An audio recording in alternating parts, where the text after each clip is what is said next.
The final question is what to include in a style sheet. Okay, it's a little exhaustive. There are so many things that wanted to include.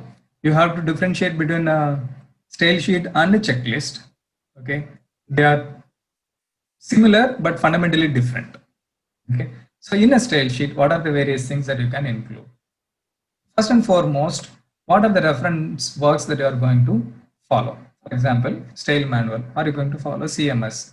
If it is CMS 16 or 17, APA, whether it is APA 5 or 6 or 6 or 7, whichever, and AMA or MLA or any other style manual. And then which type of dictionary are you going to follow? Is it Oxford Dictionary?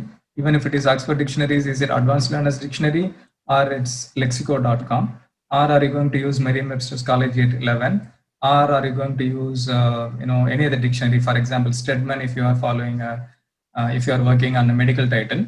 So what dictionaries are going to follow in your work? That will help the author in terms of going to the same place if there is a problem or if there is a doubt. The second one is variant of English. Okay, that's one of these decisions, earlier decisions, the top primary decisions that you make as part of your editing process.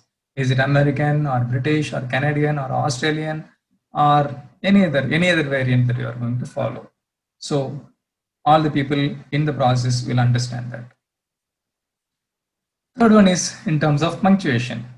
Are you going to follow serial comma or not? If you are not following serial comma, are you going to still use serial commas for clarity, which you should? Okay. And then what are the parenthetical dashes that you are going to follow? Is it an N dash or an M dash? Again, some of these decisions are going to be part of your, a decision in terms of your English choice of English. Okay. So if you are going to follow American English, there are a set of other conventions that will follow by default. For example, you'll follow serial comma, you'll use an M dash, closed M dash for parenthetical dashes, double quotes, and then commas and periods going inside the double quotes, and maybe a few other things. What happens to the sentence that goes after the colon, and so on and so forth. If it is British English, you may not most of the times follow serial comma. You can still follow, but it is not compulsory. And then whether it is an ISE or IZE variant of a word, N dashes with the space around, and single quotes and double quotes within, and so on and so forth. So set of conventions that will follow the moment you decide that it is American or British English that your manuscript is going to follow. You can note down all of them. Most importantly, other things like list punctuation. The list can be simple words or phrases or incomplete, longer phrases, complete sentences, or the entire list making a complete sentence. So different possibilities are there. And CMS and major manuals, other manuals have wonderful discussion of how list should be punctuated and capitalized. So what is that you are going to do for the work that you have in hand? Okay, so what was the last item? Hyphenation, most important. Okay, whether it is with prefixes, what are you going to do? With double prefixes, how are you going to do? With prefixes that stand on their own, when equal weighted items are there, are you going to use a hyphen or an N dash? Or if it is going to be, compound modifiers, what are the possibilities that what are the words that you have identified as compound modifiers and used hyphens? So all these decisions that will go under this hyphenation. So the next one is casing, special treatment of words. In the title, are you going to follow the title case or sentence case? Obviously, by the name, as the name suggests, you will think that a title case follows title casing, a title follows title casing, or a heading follows a title case again. But it is not always true. We can define, because I can think of a journal that I regularly work with. The title, the capitalization on the title should only be for nouns, not even adjectives. Okay, not even pronouns. Only for the nouns you have to capitalize. Other things you should not. But you also know that there are other cases where all the nouns, the major words, major parts of speech like noun, adjective, pronouns, verbs, adverbs, and they have to be capitalized. You don't capitalize conjunctions, interjections, and prepositions. But talking about prepositions, there are some references that says, or some styles that says, You can capitalize a preposition if it is 4 words or more, or 5 words or more. Okay, so you have to make decisions accordingly. What follows after a colon? There are possibilities. If what follows a colon is a complete sentence, you capitalize it. If it is complete sentence, but it is only one complete sentence, lowercase it. A complete sentence that followed by like a list. First we do this, second we do this, third we do this, separated by periods everywhere. Then in that case, you capitalize all the cases, especially the one after colon also. If it is a phrase, don't do that. So there are various possibilities. So what is the decision that you are going to take with respect to capitalizing after a colon? And with respect to units and numbers, usually humanities and social sciences spell out numbers after 99, and all the large round numbers like 100, 500, 1000 and so on, and numbers used in a general sense, like thousands of people thronged the auditorium. You don't say 100s, you say THOUSANDS. So when are you spelling out? When are you using the numbers? With respect to the date, again, it could be based on the choice of language, choice of English. Are you going to say month, date, comma, year, comma, or are you going to say date? For example, 20th September 2020, or you can say September 20, comma 2020, comma. So what is that you are going to do?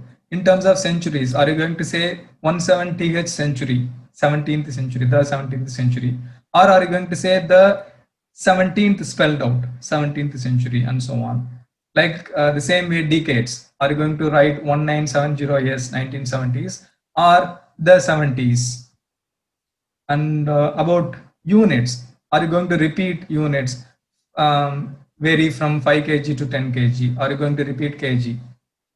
Are you going to use, what are the various abbreviations you are going to use for units? So all these decisions with respect to unit set numbers.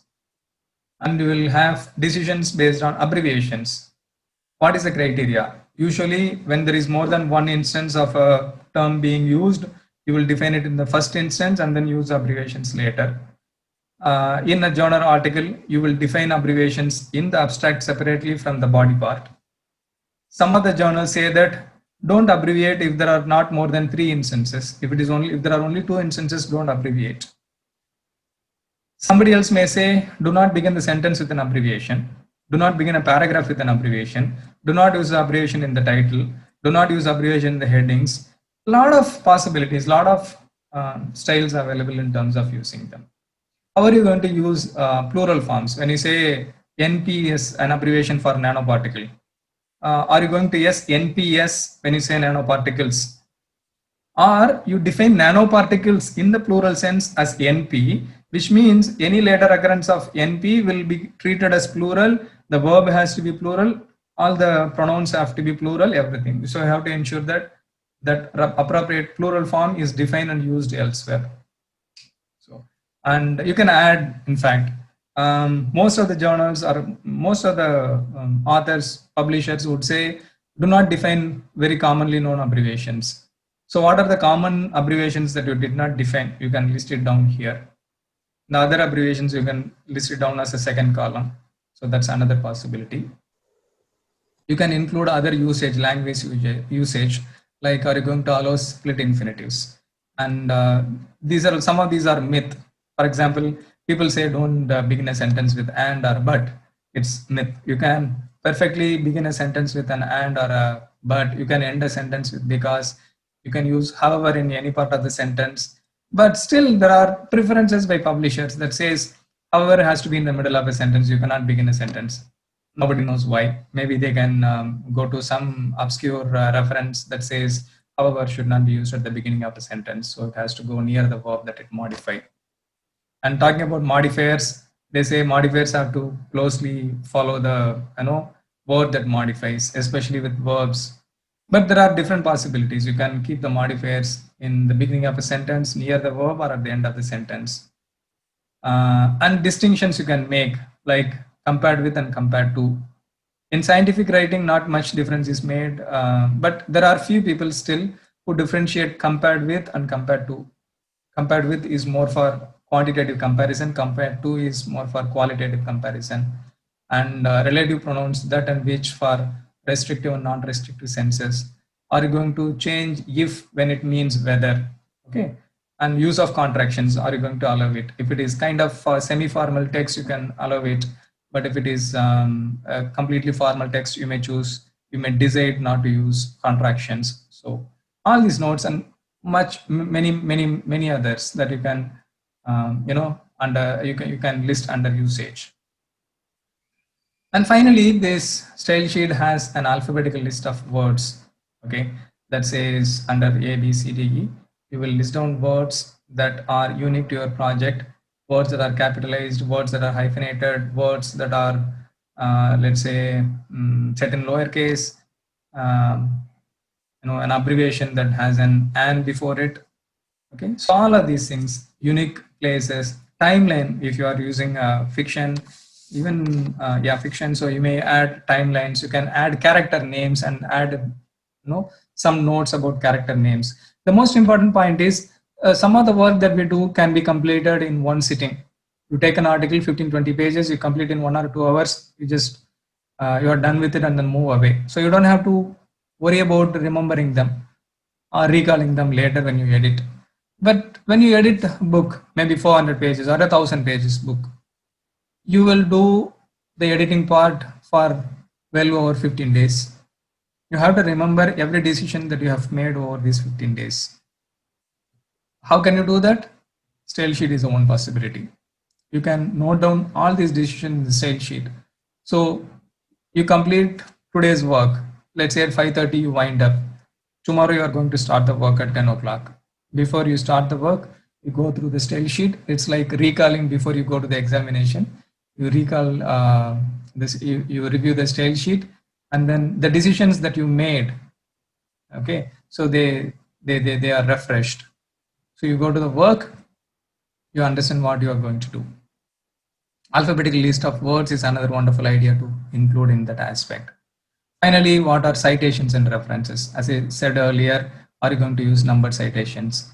Even their numbered citations, are you going to separate, how are you going to use them? Are you going to use them in the subscript position or within square brackets inline?